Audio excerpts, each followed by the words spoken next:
Quiet office there. Well, anyway, like I said before, you start something, there it is. This is quite a game. Glad to see all you coming. And I was thinking about last night about different things. Robert sent me a picture, or Tootie did. Her two boys in a little Jeep car run by battery, just like Jack and I were. Reminded me of the time with the holy day at school, so we didn't have school. We didn't know Uncle Allen was So we took off in our coaster wagon going to go out to Al's. You can imagine Quincy Street out at Sherwood Park, about a 5-mile run one way. We got almost there, just inside of Sherwood Park.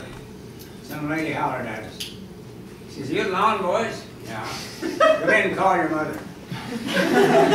We went in, Jack called. She says, "Get yourself back home." She says, "Where are you?" And Jack told her. She says, "Uncle Allen isn't home. He's at work. He don't have a day off." Okay. Just turn our heads off. I'd push a while, he'd ride. I'd ride a while, he'd push. We got in those days, why that hill on Real Street looked awful high. So we got to that hill on Real Street, we both got in, rode that hill down, and we had to keep pushing. We got home, and I don't think we even had anything to eat. We both just dropped over down the street. Now, I see those two boys out there, and then I see these two kids here, Johnny's boys, same thing. This reminds me so much of us two guys. The things that we did, the life that we had from here on up, on Quincy Street and on the river, why, I was traded for the world. We didn't have much money, but we had a lot of fun. In fact, I don't think in those days my dad made $50 a week, which was good. And I remember the Depression came along there, and Uncle John Shack, for instance, they were out of work. I remember my dad and I would go down, Aunt Lady would call the grocery store, and my mother would call the same place. I'd walk from home over to Matt Parrott's Saturday morning to meet my dad. We'd go down the grocery store, we'd get Aunt Lena's stuff in this box and ours in this box. Stop by and leave it off. My dad paid for it. But we all got along, but we never had family like you guys. I mean, we had relatives. Yeah, Uncle Joe had 12 kids, but we never saw them much.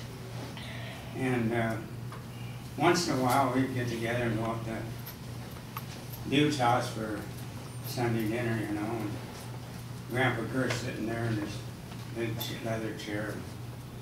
Always sitting there, do the smear and Harrison, do the smear and sin. I learned that much from him in German. All the German I ever knew. And, but getting along in years where, you know, I went in the service. Jerry come along, he went in the service. I was over in England. Found out Jerry was over there. So all of a sudden one day, I come back from break, I guess it was. Here was Jerry sitting on my bunk in the Quonset hut. We had quite a day to visit. I was always going to see him again. Well, it so happened that D-Day came along. He went one way and I stayed there, but he went someplace else. Why, he finally wound up across the creek over there in Germany.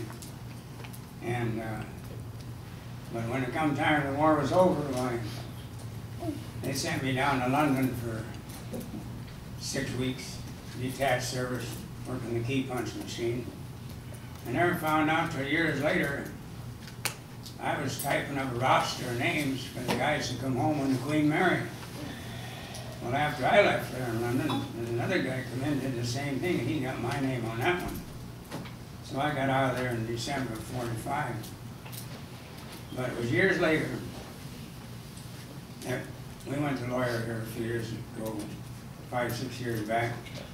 This lawyer said to me when we came back to read the will, said, you know that guy was out in the hall and you left there last 2 weeks ago? And I said, no. He's been looking for you. And I said, what did I do? He says, you were supposed to be on KP the day you left camp. And he didn't know it. He had your name in the roster, and he went around all over that camp looking for you.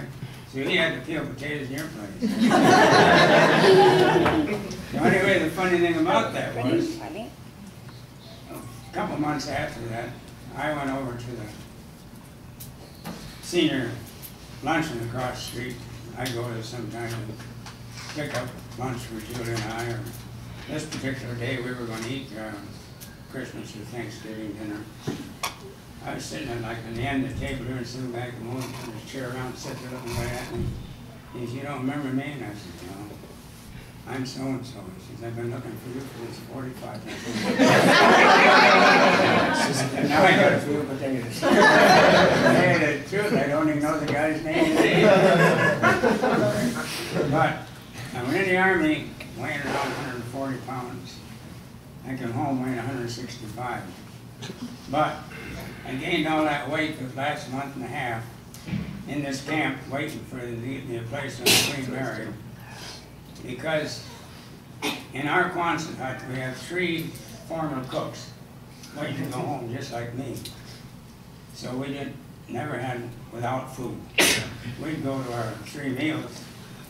We always had some bread, a number 10 can of orange marmalade, another one of butter, and we had a wire for a stick. We put a slice of bread on, stick it in the pot-belly stove.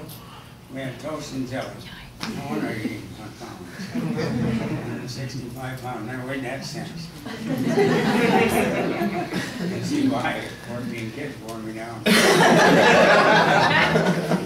But anyway, people tell me a lot of times, how'd you ever do it? I said, I don't know. Just worked. Give her credit. And she took care of the house and the kids. She raised the kids. I just raised the money. We had to go together. But anyway, thank gosh we got to where we are today. Her house is the best. Mine is pretty good. A little wiggling in my hands. Lose my balance sometimes, fall flat in my face walking home from church. I quit that. How those elbows working out? I drive a car now. So I don't have to worry about falling on the sidewalk. But I found out those 2 places. The last one that I fell on, the sidewalk was raised a little bit. See, since then they repaired that whole section of sidewalk. Now they got it figured out. As you know, I like to talk, but I shut up. But I want you to know, I'm working on this with my computer, on this family history.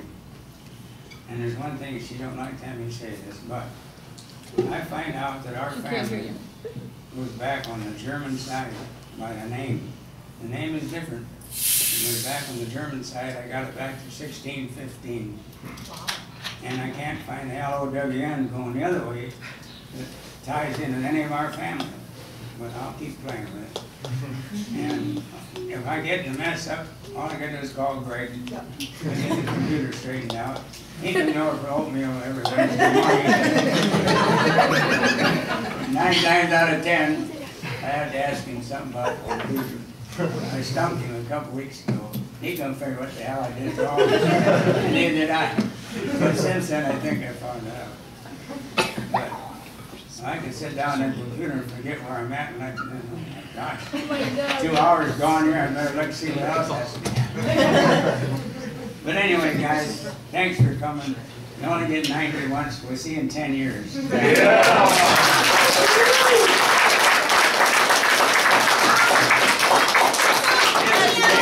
Happy birthday to you first, okay? Huh? You guys sing happy birthday to you first. Yeah.